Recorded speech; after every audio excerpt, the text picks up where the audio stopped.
Amado, você que está aí sentadinho, bonitinho, abra a tua Bíblia no livro de 1 Samuel, capítulo 17. 1 Samuel, capítulo 17.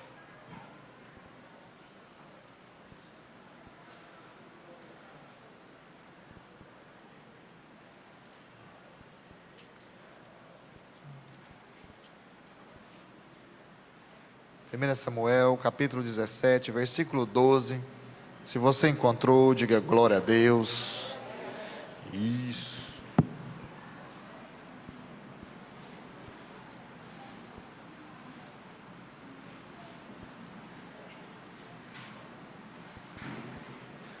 Primeira Samuel 17, 12. Amém? Nossa. Você encontrou, amado? Amém. Amém. Que bom. Antes de nós lermos, quando eu estava preparando essa palavra, essa madrugada, e orei pedindo ao Senhor que o Senhor nos desse uma palavra. Na verdade, havia uma palavra no meu coração durante a semana toda do que eu queria falar com os irmãos, mas no finalzinho da semana, no início da madrugada, Deus me deu essa palavra, tirou do meu coração novamente essa palavra. Um texto conhecido, vamos falar de Golias, vamos falar de Davi, mas é um texto interessante porque sempre que você se depara novamente com a leitura dele, algo novo salta aos nossos olhos, e eu percebi que a direção do Senhor para com a nossa vida é algo formidável, e o que mais me chama a atenção, na verdade, é a questão da sabedoria. Eu sou apaixonado pela sabedoria, porque quando você sempre procura saber algo, ou conhecer algo de Deus a mais, ou de qualquer outra coisa que seja, isso vai agregar valor em você. Essa semana, quando eu estava em Goiânia comprando algumas coisas, eu passei na livraria, estava com a minha irmã, e aí, olhando alguns livros, e quando eu entro numa livraria, eu fico igualzinho menino, entra numa brinquedoteca. Quando você chega, o menino chega num lugar assim, só tem coisa que ele quer, doce, bisco, fica tudo doido, não fica? Eu sou assim na livraria, eu fico doidinho, eu fico caçando, sabe, aquilo ali me fascina. E aí eu tive um momento ali com Deus, a hora que eu estava olhando os negócios, eu peguei e orei o seguinte para o Senhor, eu falei: Senhor, faz que todos esses livros que estão aqui dentro entrem na minha cabeça, sem eu ler nenhum deles. Aí eu peguei e contei para minha irmã, ela falou assim: ah, bonito, e você acha que é assim? Eu falei: não, a Bíblia fala que eu tenho que pedir, vai que ele não estava muito ocupado com outras coisas e poderia me conceder aquilo, né? Como filho dele eu pedi, se ele resolve me dar, amém, né? Mas eu lembrei que lá a palavra fala em Tiago, que às vezes nós não recebemos porque pedimos mal, para uso próprio. Eu percebi que havia pedido para uso próprio. Não, vou ter que ler todos esses livros. Mas isso é legal, sabe por quê? Porque se você busca a questão da sabedoria, a direção de Deus para a sua vida, é onde que Deus vai trazer sobre você a visão dele. Por quê? A história aqui, ela trata de um Davi como filho ainda comandado pelo seu pai, Jessé. Pois os irmãos dele já haviam saído para servir Saul no seu exército. Davi, desse jovem aqui, desses filhos aqui, era o mais novo. E era um jovem com um compromisso, ele tinha uma responsabilidade, como muitos adultos. Ele era responsável pelo apacentar do rebanho das ovelhas, né, do seu pai. Então, abra a tua Bíblia no capítulo 17, versículo 12, quero ler com você. Davi, filho de Jessé, o Efrateu, de Belém, de Judá. Jessé tinha 8 filhos, e já era idoso na época de Saul. Os 3 filhos mais velhos de Jessé tinham ido para a guerra com Saul: Eliabe, o mais velho, Abinadab, o segundo, e Samá, o terceiro. Davi era o caçula. Os 3 mais velhos seguiram Saul, mas Davi ia ao acampamento de Saul, voltava para apacentar as ovelhas de seu pai em Belém. Durante 40 dias, o filisteu aproximou-se de manhã e de tarde e tomou a posição. Nessa ocasião, Jessé disse ao seu filho Davi: pegue uma arroba de grãos tostados, 10 pães, e leve depressa aos seus irmãos do acampamento. Leve também esses 10 queijos ao comandante da unidade deles. Veja como estão seus irmãos, e traga-me alguma garantia de que estão bem. Então, eles estão com Saul e com todos os homens de Israel, no vale de Elá, lutando contra os filisteus. Levantando-se de madrugada, Davi deixou o rebanho com outro pastor, e pegou a carga e partiu, conforme Jessé lhe havia ordenado. Chegou ao acampamento na hora em que o grito de batalha, o exército estava saindo para suas posições de combate. Israel e os filisteus estavam se posicionando em linha de batalha frente a frente. Davi deixou o que havia trazido como responsável pelos suprimentos e correu para a linha de batalha para saber como estavam seus irmãos. Enquanto conversava com eles, Golias, o guerreiro filisteu de Gate, avançou e lançou o seu desafio habitual. E Davi ouviu. Quando os israelitas viram o homem, todos fugiram de medo. Só até aí. Feche seus olhos. Senhor, que o teu Espírito, Pai, que é todo-poderoso, é um Espírito de vida, é um Espírito que traz revelação, que traz da porção do Senhor, que traz, ó Pai, da graça do Senhor.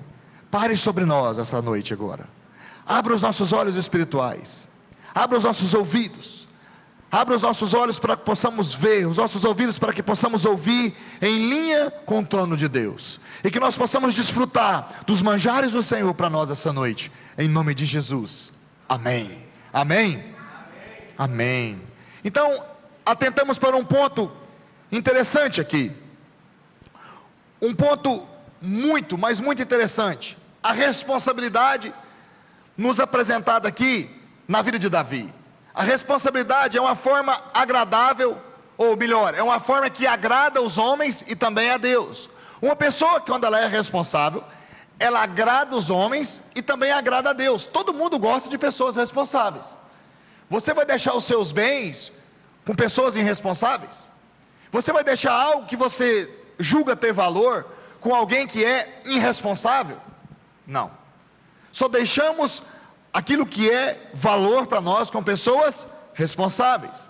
Deus se agrada de pessoas responsáveis, pois os responsáveis são compromissados.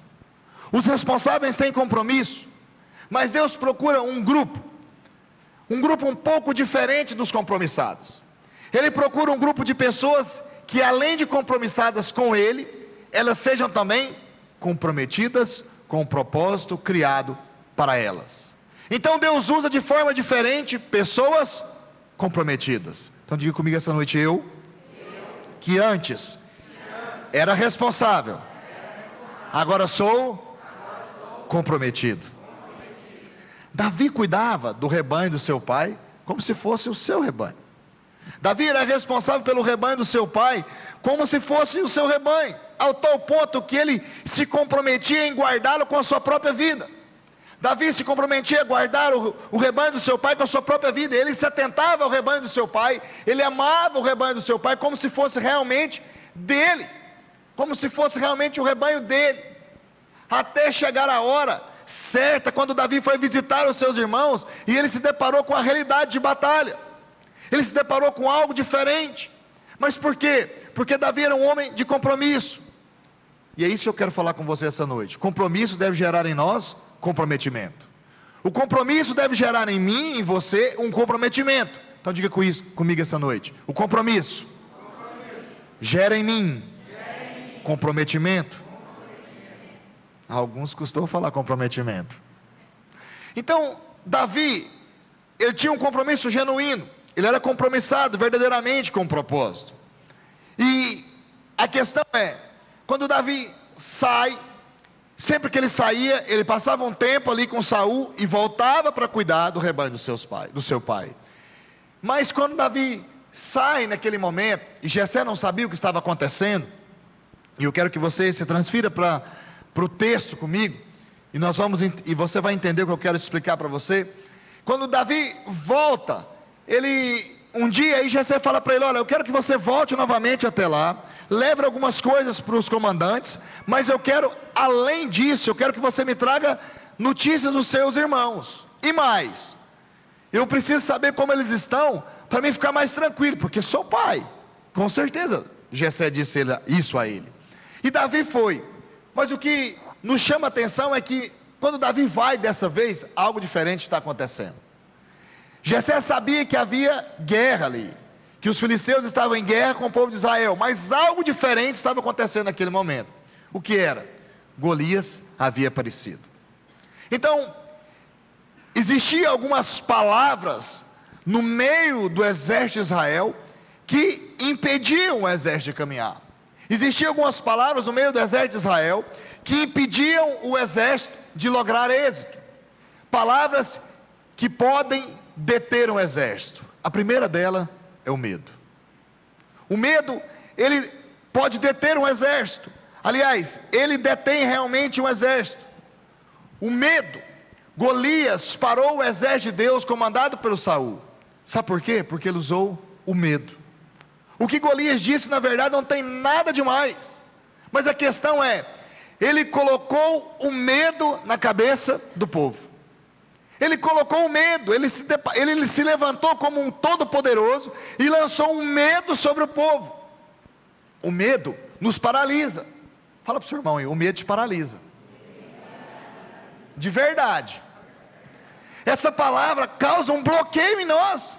Ele causa um bloqueio na nossa mente. Consequentemente, não conseguimos fazer mais nada. O medo, ele te paralisa. Ele chega até você e faz você parar. Ele faz você parar. Foi o que ocorreu com o exército de Saul. Ficaram com medo, sem ação. Eles ficaram sem ação nenhuma. O gigante então tinha outro medo. Não chamava Golias. Não chamava Golias, chamava medo. Ele tinha outro nome. Ele tinha um nome de medo. De verdade. O medo é o meu primeiro gigante. Quando eu me torno um homem compromissado, o medo é o meu primeiro gigante. Muitas pessoas têm medo de se casarem porque não querem um compromisso. Olha para você ver. Não querem um compromisso, por isso têm medo. Mas o exército, além de estar com medo, eles estavam apavorados. Lê comigo, não muda. Você pode ficar com a Bíblia aberta, não leia, leia junto comigo, ok? Versículo 11 diz: ao ouvirem as palavras do filisteu, Saul e todos os israelitas ficaram atônitos e apavorados. Eles ficaram apavorados. Eles ficaram apavorados, completamente apavorados. Ele estava já há alguns dias, Golias já estava há alguns dias afrontando o povo de Israel, afrontando o exército, mas eles estavam todos os dias apavorados. Golias levantava, falava, me dá alguém para lutar, eles olhavam para ele e voltavam porque estavam apavorados de medo. Porém, o que me chamou a atenção nesse texto também, foi a hora que Davi chega. Davi chega numa hora interessantíssima. Todos os dias eles se levantavam para ir batalhar, mas o exército não guerreava. Presta atenção, Davi chegou na hora que o toque da trombeta foi dado. Davi chegou na hora que o toque da corneta, para quem trabalha no exército, ou quem já serviu o exército, sabe o que é isso. Quando a corneta toca, o batalhão tem que se levantar. Pronto para quê? Para servir, para ir para a guerra. A hora que a corneta tocou, todo o batalhão se levantou e foi para a guerra. Isso todos os dias, mas eles não guerreavam. Eles levantavam para ir para a guerra, mas não guerreavam.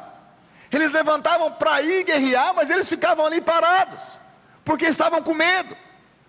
Quantos de nós somos assim? Sabemos que agora é o toque da batalha. Foi dado o toque, não, agora vamos guerrear, vamos lutar, vamos ser vencedores, mas não queremos batalhar. Não queremos continuar, pois estamos com medo dos gigantes, estamos apavorados. Veja o versículo 20, parte B, onde ele fala: chegou ao acampamento na hora em que, com o grito da batalha, o exército estava saindo para suas posições de combate. Esse texto é chave para o entendimento dessa palavra. Um exército medroso é um exército derrotado pelo inimigo, ele já entra perdendo. Pare de ter medo, amado, medo do mundo, medo das dificuldades. Cristo venceu o mundo, venceu as dificuldades. Não tenha medo dos temporais, eles vão passar, vai haver calmaria. não ter medo das profundidades, elas não vão anular o amor de Cristo que está sobre a sua vida. Jamais acontecerá isso. Agora o problema é que muitos têm escutado o toque da batalha, têm escutado o chamado para guerrear, mas quando chegam de frente para a batalha, vem o gigante e ficam com medo. E o medo impede eles de caminhar, e o medo impede eles de ir além. Outra palavra que detonou com o exército foi o desânimo. Essa impediu que o povo tentasse ir, e essa palavra também quis fazer com que Davi não fosse até Golias. Versículo 25 diz: os israelitas diziam entre si: vocês viram aquele homem? Vocês viram o tamanho daquele homem? Vocês viram como ele é grande? Vocês viram como ele é forte? Quem pode matá-lo? O exército olhava para o gigante todos os dias e via no gigante, sabe o que? Uma perspectiva de derrota. O gigante era muito grande, quem vai detê-lo? Quem vai derrubá-lo? E Davi tinha chegado que hora? Na hora do toque da trombeta. E o exército saiu novamente e olhou para Golias e falou: quem vai derrubá-lo? A Bíblia fala em outro texto, em outra tradução na verdade, que havia mais de 40 dias que Golias fazia a mesma coisa. Quanto tempo ali gastando? Quanto tempo ele afrontando? O exército se levantava todo dia na hora certa, na hora do tocar da trombeta, mas na hora H, eles sofriam um desânimo. No momento H da vida deles, havia um desânimo sobre eles. Muitas vezes nós somos assim. Também nos assemelhamos a esse exército. Quantos estão desanimados com a obra de Deus? Em sua própria vida, na vida dos outros, em ver a vida dos outros. Alguns pensam que como o exército de Israel poderia parar naquele lugar. Você tem parado em tantos lugares. Às vezes você pensa: quem vai deter a enfermidade que há na minha vida? Quem vai me tirar dessa dificuldade? Quem vai restaurar o meu casamento? Quem vai restaurar a minha casa? Quem vai trazer a provisão sobre a minha vida? Cristo. Só Ele. Ele é o Senhor dos exércitos. Ele morreu por mim, por você. Ele levou as nossas enfermidades. Ele morreu para suprir as nossas necessidades. Ele morreu para trazer luz no meu casamento, no seu casamento. Ele morreu para salvar a sua família, para salvar a minha família. Não permita que o desânimo te anule mais. Caminhe contra o desânimo e não pare. Porque se você parar, qual é a doença que tem tomado conta do século? Depressão. E a primeira coisa que ela cria nas pessoas é um desânimo. É um desânimo. É um desânimo. E contra ela, você tem que ter, além de escutar o chamado da batalha, você tem que ir para a batalha. O exército escutava o chamado da batalha, mas não ia para a batalha. Ele sabia o que deveria ser feito, mas não fazia o que necessitava ser feito. Agora, outra palavra que parou o exército foi a ira. No versículo 28, só a parte A dele eu quero ler com você. Quando Eliabe, o irmão mais velho, ouviu Davi falando com os soldados, ficou muito irritado com ele e perguntou: por que você veio até aqui? Por que você veio até aqui? Seu irmão ficou irado com ele. Eliabe aqui mostrou um descrédito para com Davi.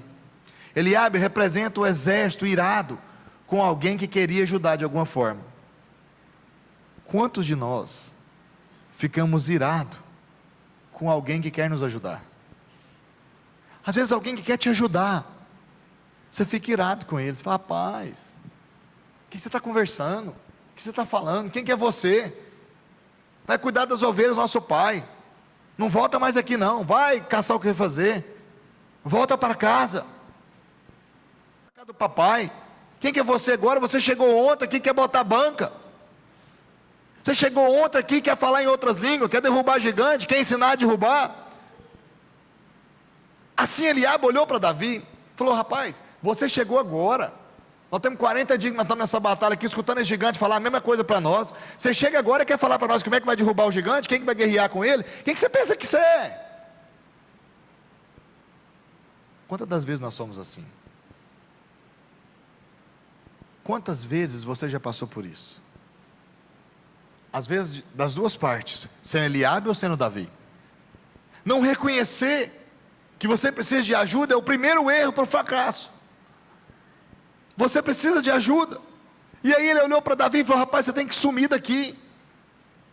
Às vezes, algumas vezes, quando nós vamos aconselhar alguém, ou falar alguma coisa, ou trazer alguma palavra, alguém que é mais velho, e todas as vezes que eu ia, eu me preocupava um pouco, pois às vezes a pessoa podia entender mal, por ser mais velho, né? Eu ficava um pouco receoso, mas um dia Deus me surpreendeu, um dia sempre, e me disse algo interessante que ficou no meu coração. Deus me disse o seguinte: eu te constituí pastor, a minha autoridade está sobre ti, então vai e fala o que eu te mando. Isso foi ponto-chave para mim. Daí eu nunca mais me constrangi. Sabe por quê? Porque de Deus o corpo reconhece. Quando Davi chegou lá e falou todas aquelas coisas, Eliabe irritou com ele, mas com certeza um ou outro olhou e falou assim: olha, tem alguém aqui que vai resolver nosso problema. Alguém veio diferente. Alguém que não faz parte do exército chegou e agora vai resolver o problema. Uns vão criticar, mas outros vão olhar para outro prisma, vão olhar com os olhos de Deus, vão olhar com a visão diferente. Não fique irado quando alguém deseja te ajudar, amado. Em vez de você ficar irado, agradeça a Deus, porque Ele mandou alguém para aquela situação caótica na sua vida. Aceite ajuda, escute conselhos, tire proveito, se aproxime mais de Deus, arranque a ira do seu coração, pois a ira vai te levar à decadência, ela vai te levar a um poço sem fim, ela vai te levar a dificuldades. A Bíblia fala: não se deixe o sol se pôr sobre a vossa ira, tome cuidado. E Davi estava ali para ajudar, mas Eliabe não entendeu isso. Por quê? Porque ele se sentiu acusado, ele se sentiu acuado, ele se sentiu intimidado com a presença do irmão mais novo. Outra palavra que detinha o exército foi a presunção. Veja que no versículo 28, parte B, que nós lemos, diz o seguinte, quando Eliabe continua a dizer: com quem você deixou aquelas poucas ovelhas do deserto? O que Eliabe falou para ele? Com quem que você deixou aquelas... Nós estamos lutando aqui, nós somos aqui guerreiros, nós somos aqui soldados, tem um gigante de quase 3 metros na sua frente, você vem falar aqui, falar para mim o que você tem que lutar? Com quem que você deixou aquelas ovelhinhas, aquelas 10, 15 ovelhinhas do papai? Menosprezou ele, humilhou ele. Com quem que você deixou? Para você vir cá falar o que você tem que fazer. Olha o que ele disse para ele: sei que você é presunçoso, e que o seu coração é mau, você veio aqui só para ver a batalha. E outra tradução diz: você veio aqui só para escarnecer de nós, só para zombar de nós. Amado, a presunção, a palavra presunçoso diz vaidade, orgulho, pretensão. Eliabe diz: sei das suas pretensões, você quer nos humilhar, caçoar de nós para os outros. Você é vaidoso, orgulhoso, só porque recebeu um olhinho de sacerdote na sua cabeça, você acha que está podendo? Eu conheço a laia. Eliabe estava junto com Davi quando Samuel chegou e ungiu o rei, quando ele era criança ainda, jovem, moço. E você agora se lembrou daquele óleo que derramaram na sua cabeça, agora você quer vir cá aqui derrubando os gigantes? Quem você está achando que você é? O que você pensa? Quero abrir um parênteses aqui.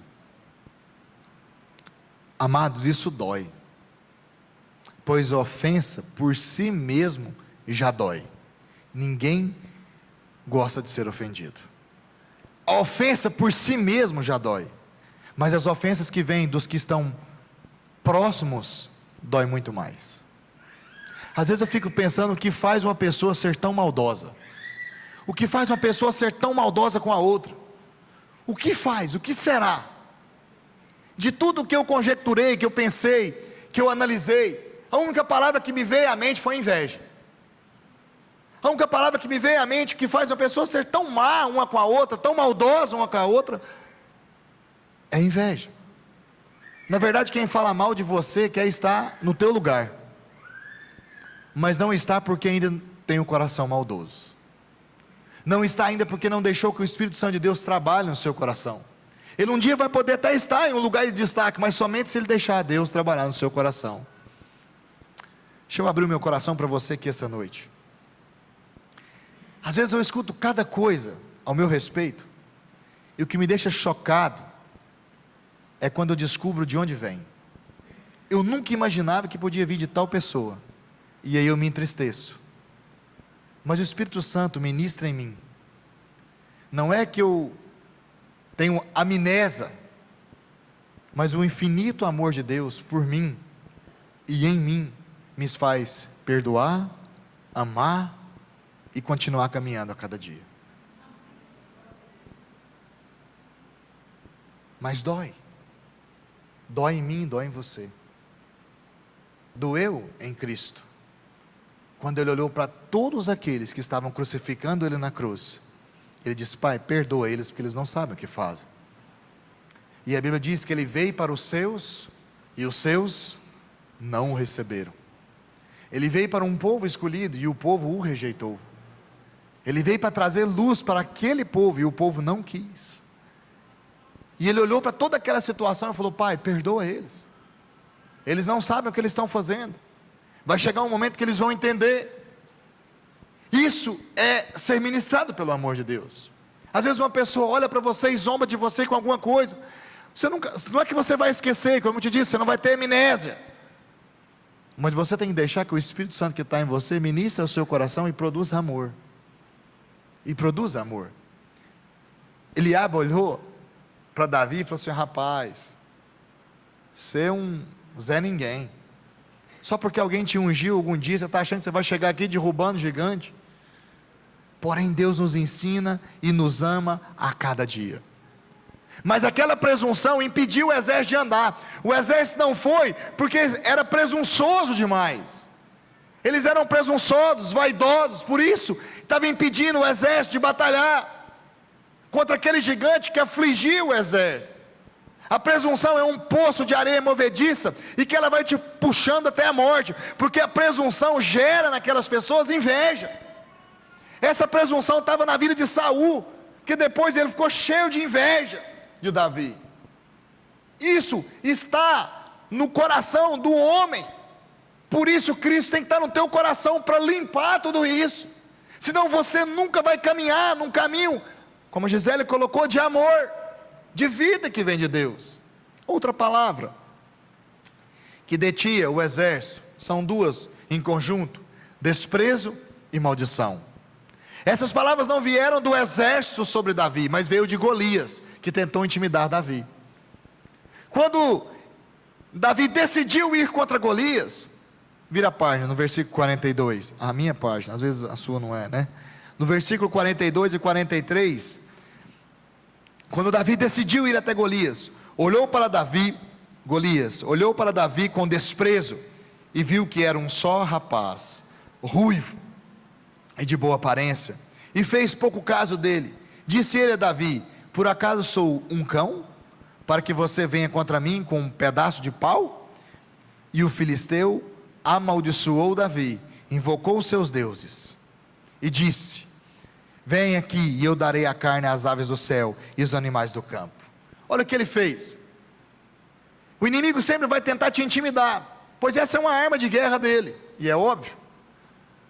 Ele vai tentar mostrar para você que ele é invencível, que ele é imbatível, mas ele não é. Na verdade ele já foi derrotado. Nós é que às vezes não entendemos isso. Na verdade ele já foi derrotado.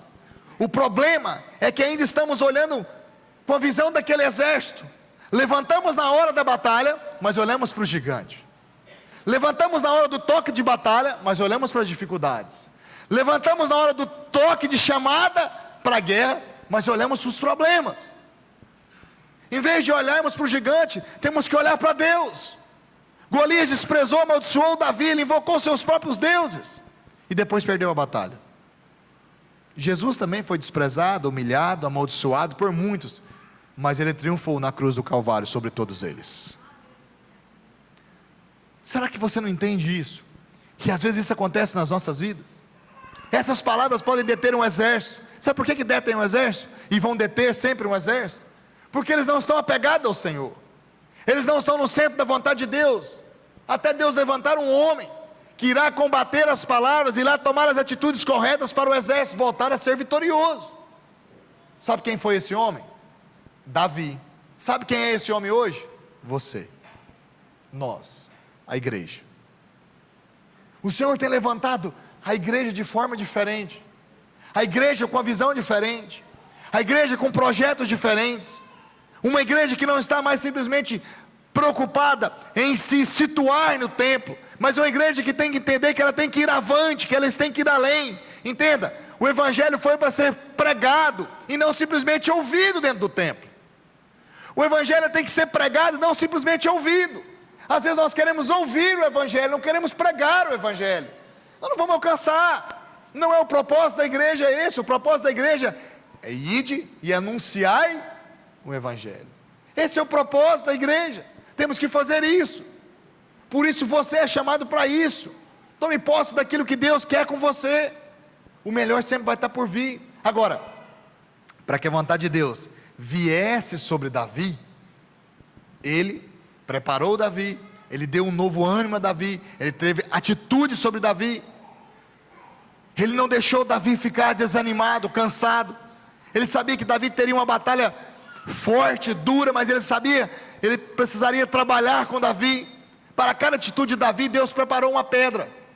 Deus preparou essa noite para você também as mesmas 5 pedras, uma para cada situação, pedras que podem ser para você pedras proféticas, para você colocar dentro do seu alforje, dentro da sua mochila. As 5 pedras que Davi tirou daquele riacho, fez dele um homem diferente. Deus fez um jovem compromissado, um jovem comprometido, com um propósito criado para ele. Sabe o qual? Ser vencedor. Davi não conheceu derrota. Não conheceu. A única que poderia ser a sua derrota, ele fugiu, não lutou com Absalão, seu filho. Depois o reino veio para a mão dele. Em cada palavra de descrédito lançada por Davi, Deus deu a ele uma palavra contra todas elas. Contra o desânimo, Deus deu a Davi, sabe o que? Ânimo de vencedor. Quando todos trouxeram desânimo sobre Davi, Deus deu a Davi um ânimo de vencedor. Versículo 26 diz o seguinte: Davi perguntou aos soldados que estavam ao seu lado: o que receberá o homem quem matar esse filisteu e salvar a honra de Israel? Quem é esse filisteu incircunciso para desafiar o exército de Deus vivo? Davi perguntou: por acaso tem alguma recompensa para quem derrubar esse cara? Por acaso alguém vai ganhar alguma coisa? Porque vocês não estão entendendo. O problema desse cara é que ele não está desafiando vocês, mas ele está desafiando a Deus. Ele está afrontando a Deus. O ânimo, a batalha não é nossa, é de Deus. É como se Davi falasse para ele: olha, tenha ânimo, a batalha não é nossa não, a batalha é de Deus. Ele está desafiando a Deus. Por que vocês vão ficar aí cabisbaixo? Anima, vamos para a guerra. Amado, para se tornar um vencedor em suas batalhas, o ânimo é peça fundamental. Quem vai seguir pessoas desanimadas? Quem vai seguir pessoas desanimadas? Às vezes você é um líder na sua célula, e aí você vai desanimado, você vai cabisbaixo, triste, cheio de pensamentos negativos. Quem vai seguir aquilo que você fala? Pessoas não seguem derrotados, pessoas seguem vencedores. Imagine se Cristo não ressuscitasse, quem estaria pregando Jesus? Mesmo que ele fosse filho de Deus, viesse, morresse e não ressuscitasse, Cristo nos ensinou a ser vencedor.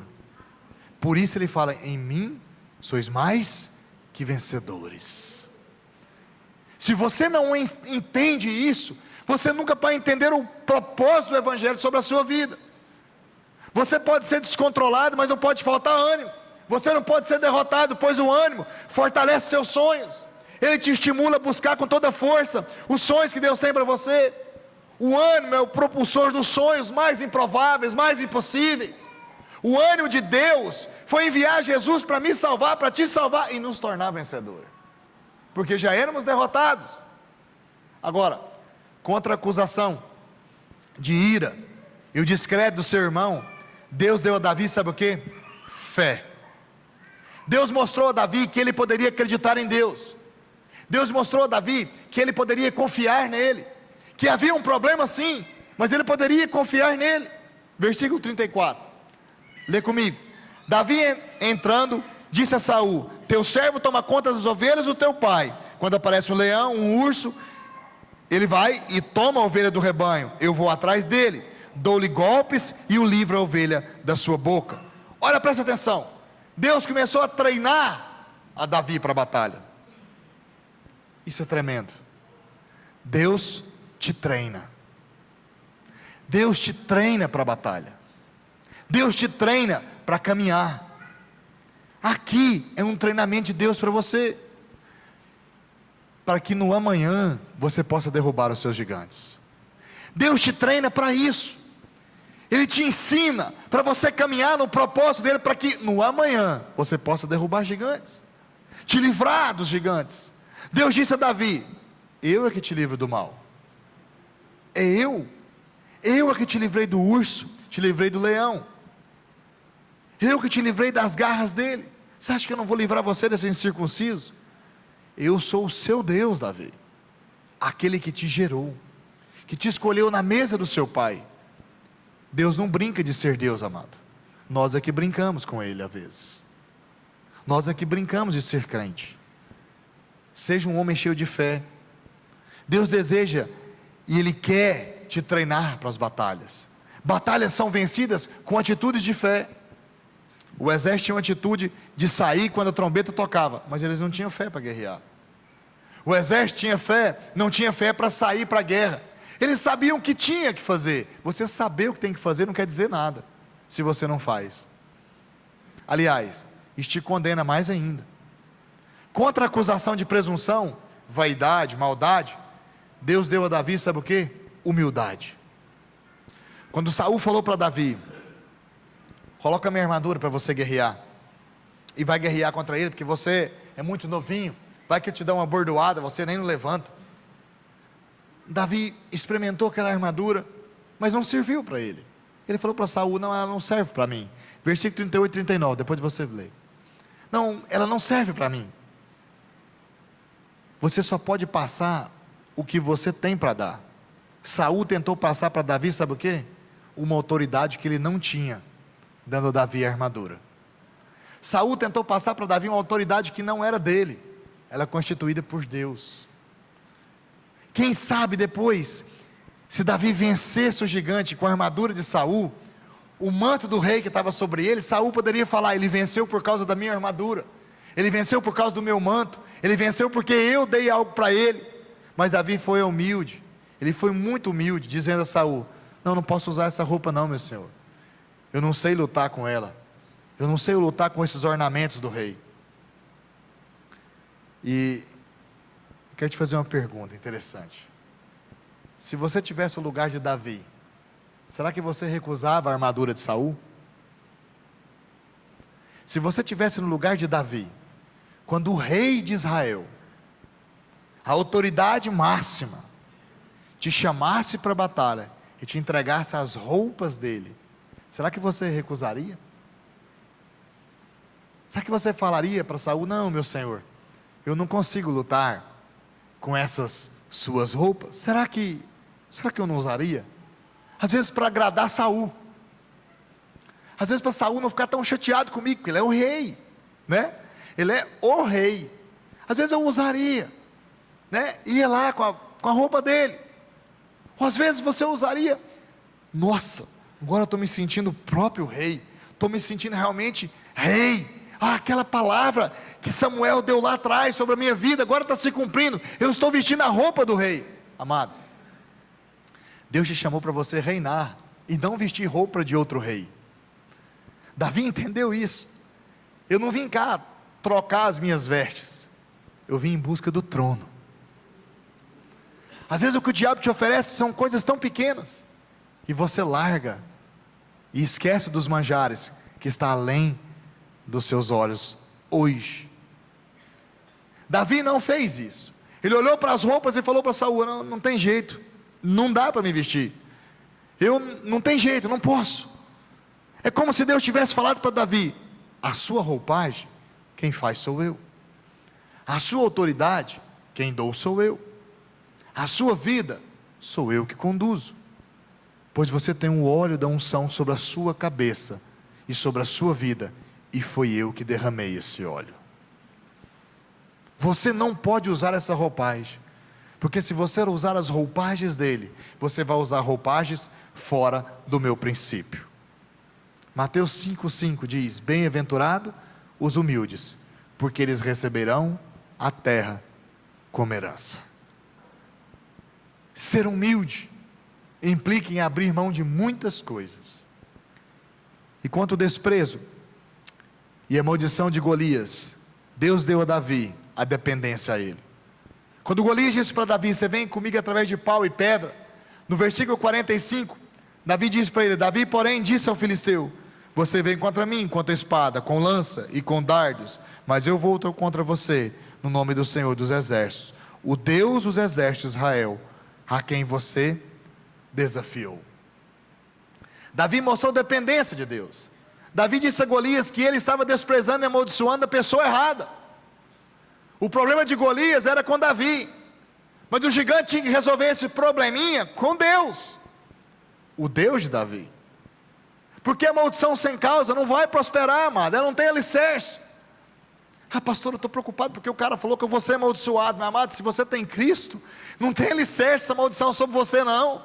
Você é nova criatura, tudo se fez novo. Não há maldição sem causa sobre a sua vida. Cristo te libertou de toda maldição. E às vezes nós ficamos presos em algumas coisas tão pequenas, e às vezes queremos nos afogar nessas coisas pequenas. Não há como. Jesus morreu por nós, quebrando as maldições sobre as nossas vidas. Ele mesmo se fez maldição por nós na cruz do Calvário. A Bíblia fala: maldito todo aquele que for pendurado no madeiro, no Calvário. A maldição era para nós, a maldição veio sobre nós como a morte. Cristo venceu a morte por nós, e por direito ele te deu vida. Davi disse a ele: resolve essa questão de quem vai sair vivo aqui hoje com Deus. O problema aqui é nós dois. Então se você resolve com Deus quem vai sair vivo daqui hoje. Porque contra o medo, que foi o primeiro tópico, Deus deu a Davi coragem. Coragem fala da posição que temos em Deus. Temos que nos posicionar para que Deus possa agir em nossa vida. Não adianta me levantar na hora de tocar a trombeta para a batalha, se eu entrar na batalha com medo. Se você entrar na batalha com medo, você é alvo fácil. Deus vai agir por você, mas você tem que entrar com outra posição. A pedra da colagem fala de irmos adiante no processo que Deus estabeleceu para nós como seus filhos. Fala de acreditarmos em Deus, porque a batalha não é nossa, é dele. Fala de acreditarmos naquilo que Deus tem para nós. A pedra da coragem nos leva ao grau do compromisso para o grau do comprometimento. Você sai do grau do compromisso para o grau do comprometimento. O que é isso, pastor? É simples. Quem tem compromisso, não falta às reuniões. Quem tem compromisso, não falta aos cultos. Quem tem compromisso, não falta aos eventos. Quem tem compromisso, não negligencia o jejum. Quem tem compromisso, não falta oração. Quem tem compromisso, não falta em nada, porque entende o compromisso com o Evangelho. Mas quem tem comprometimento, dá a vida pelo Evangelho. Vai muito a mais de compromisso. Comprometimento é dar a vida. Davi olhou para Golias e falou: eu não sirvo para viver no mundo que tem nós dois. Você está afrontando meu Deus. Eu dou a vida por ele. Eu vou até você. Entende isso? Dar a vida pelo Evangelho. Foi isso que Jesus fez. Ele não tinha um compromisso com você, ele tinha um comprometimento. Ele entregou a vida dele na cruz do Calvário, para que você tenha vida após a morte. O melhor disso tudo que Davi fez, foi perceber que Deus havia preparado Golias para ele, porque a glória de Davi foi Golias. Deus havia preparado Golias para glorificar Deus em Davi. Os gigantes são oportunidades de crescimento da nossa vida. Deus havia preparado algo para Davi. Como ele era pequeno, frágil. Deus falou assim: então eu vou fazer algo muito maior, para que você vença, e entenda que eu sou o Senhor na sua vida. Mas, como funciona isso? Simples, e eu estou encerrando. No versículo 40, a Bíblia fala o que Davi tinha. Ele tinha coisas poucas. Em seguida pegou o seu cajado, escolheu no riacho 5 pedras lisas, colocou na bolsa, e isto no seu alforje de pastor, e com a sua tiradeira na mão, aproximou-se do filisteu. Davi tinha um cajado, um alforje e uma funda. Isso mostra a roupagem que Deus havia dado a ele. Deus não havia dado a ele uma roupagem real, uma roupagem estrondosa, grandiosa, miraculosa, brilhante. Deus havia dado a ele uma roupagem simples, humilde. Deus havia dado a ele uma roupagem de pastor. Deus não deseja tirar nada que Ele te deu. Na verdade, Ele deseja acrescentar na sua vida, a cada dia. Mas as roupas que Ele deu a outros, ela vai servir para outros, e não para você. Você tem a sua roupagem. Deus já separou para você o que Ele te deu, e você só não está usando, porque você está olhando muito para a roupa dos outros, e desejando usar a roupagem dos outros. Você só não está fluindo, e sendo vitorioso em algumas áreas da sua vida, porque você está preocupado com a roupa dos outros, com a roupagem espiritual que os outros têm. Deus te deu uma roupagem, Deus te chamou para algo, Deus te separou para algo, Deus te chamou para acrescentar a cada dia mais, e Deus quer também acrescentar na sua vida, a batalha da sua vida, ela vai ser diária.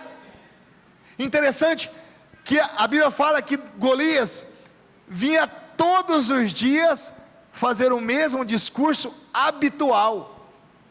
Ele tinha um hábito, todos os dias chegaram e falaram: quem vai enfrentar aí? Quem que é que cara que vai vir? Se tornou uma rotina.